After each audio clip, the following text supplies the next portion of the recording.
It all began innocently enough.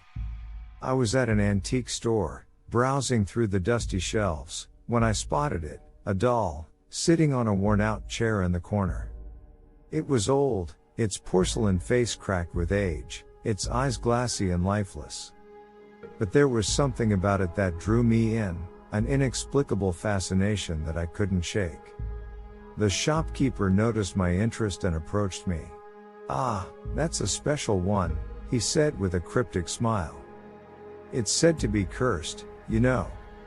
They say it brings misfortune to anyone who owns it."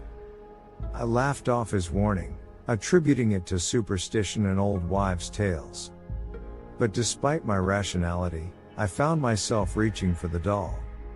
I couldn't explain it. It was as if some invisible force was compelling me to take it home. That night, I placed the doll on a shelf in my bedroom.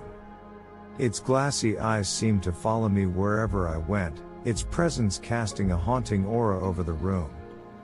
But I brushed off my unease, telling myself it was just my imagination playing tricks on me. But then, things started to change. Small, seemingly insignificant events began to occur. Objects would disappear, only to reappear in odd places. I'd hear faint whispers when I was alone, words that I couldn't quite make out. And worst of all, I began having nightmares, vivid, terrifying dreams that left me drenched in sweat and gasping for air. I couldn't deny it any longer, something was wrong. The doll had brought with it a sense of malevolence, a darkness that was seeping into every corner of my life. I decided to get rid of it, to banish it from my home and my thoughts. But no matter how hard I tried, I couldn't bring myself to part with it. It was as if the doll had taken control of me, as if its cursed presence had rooted itself in my very soul. I felt like a puppet, controlled by invisible strings, unable to escape its grasp. As the days went on, the nightmares grew worse. I dreamt of the doll coming to life, its glassy eyes staring into my soul as it whispered words of malice and despair. I woke up each morning, my heart racing, dreading the moment I would have to face the doll's unrelenting gaze. And then, one night, something happened that sent me over the edge. I woke up to the sound of giggling, soft, childlike giggling that seemed to be coming from all around me. I sat up, heart pounding, and there it was, the doll, sitting at the foot of my bed, its cracked lips curled into a sinister smile. I couldn't take it anymore. I screamed, swiping the doll off the bed and throwing it across the room. But as it hit the ground, something happened that made my blood run cold. The doll's head turned, its glassy eyes fixing on me, its smile widening as if in mockery. I stumbled back, my mind reeling. This couldn't be happening. Dolls didn't move on their own. It was impossible. But there it was, crawling towards me with unnatural grace, its porcelain limbs scraping against the floor.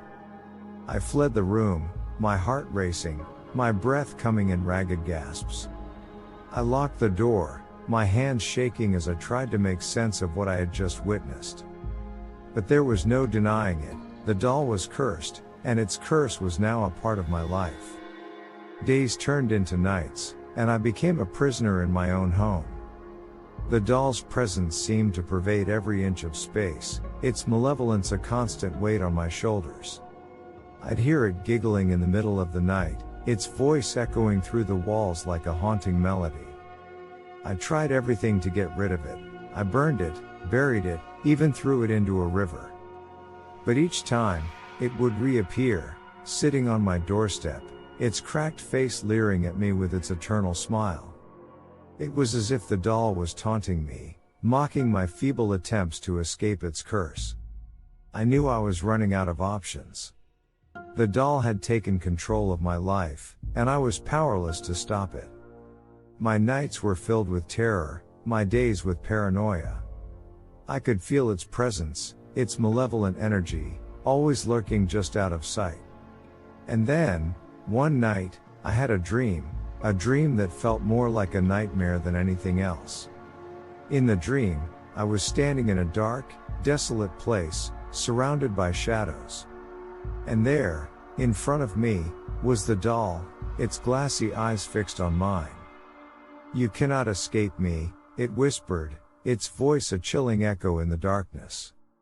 "I am a part of you now."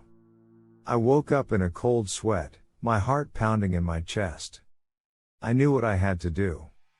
With a sense of grim determination, I grabbed the doll and headed to the attic. There, in the dim light, I placed the doll in a box, sealing it shut with layers of tape and twine. I took the box to the farthest corner of the attic and buried it beneath piles of old books and forgotten memories. As I closed the attic door behind me, I felt a sense of relief, a glimmer of hope that maybe, just maybe, the curse had been broken. But deep down, I knew the truth. The doll's curse was a part of me now, a shadow that would forever linger in the corners of my mind. And as I sit here, writing this story, I can't help but wonder, was it the doll that was cursed, or was it me all along?